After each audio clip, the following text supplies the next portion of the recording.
Լյուքսեմբուրգում Եվրամիության արտաքին գործերի խորհրդի նիստից առաջ Ֆրանսիայի արտգործնախարար Ժան-Նոել Բարոն մտահոգություն է հայտնել հայ-ադրբեջանական սահմանին լարվածության աճի կապակցությամբ։ Շատ մտահոգված եմ հայ-ադրբեջանական սահմանին լարվածության աճով, հուսով եմ, որ տեղակայված եվրոպական առաքելությունը կընդլայնվի այս լարվածությունը վերահսկելու եւ զսպելու հնարավորություն ունենալու համար։ Այժմ անհրաժեշտ է ստորագրել խաղաղության համաձայնագիրը եւ ազատ արձակել կամայականորեն ձերբակալվածներին եւ բանտարկյալներին, նշել է Ֆրանսիայի արտգործնախարարը։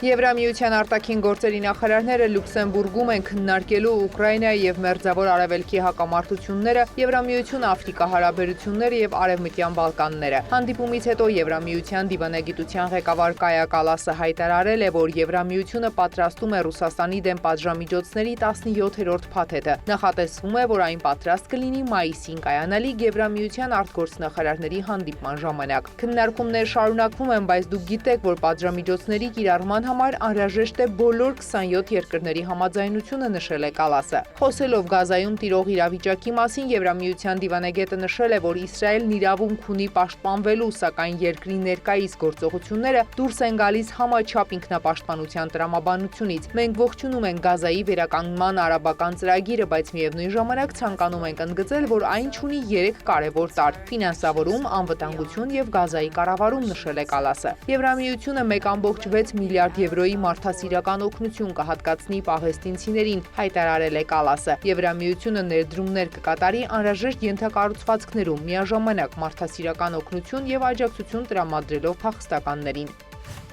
Ռուսաստանն ապացույցներ ունի, որ Սումիի օբյեկտում, որը խոցվել է ռուսական հարվածից, տեղի է ունեցել ուկրաինացի զինվորականների հերթական հանդիպումն արևմտյան գործընկերների հետ։ Կոմերսանտ թերթին տված հարցազրույցում հայտարարել է Ռուսաստանի արտգործնախարարը։ Սերգեյ Լավրովը նշել է, որ միջազգային մարդասիրական իրավունքը խստիվ արգելում է ռազմական օբյեկտների եւ զենքի տեղակայումը քաղաքացիական օբյեկտների տարածքում։ Ուկրաինական կողմը սակայն հակառակն է պնդում։ Ռուսական հրթիռային հարվածներն ուղղված են եղել Սումիի կենտրոնին, թիրախավորելով քաղաքացիական բնակչությանը։ Վոլոդիմիր Զելենսկին հայտարարել է, որ Ռուսաստանը կիրառել է բալիստիկ հրթիռներ։ Ուկրաինայի արտակարգ իրավիճակների պետական ծառայության տվյալով ռուսական հարձակման հետևանքով զոհերի թիվը հասել է 34-ի, այդ թվում 7 երեխա, կա 119 տուժած, որից 15-ը երեխաներ են։ Սումիի քաղաքապետի պաշտոնակատարը երրորդյա սուք է հայտարարել։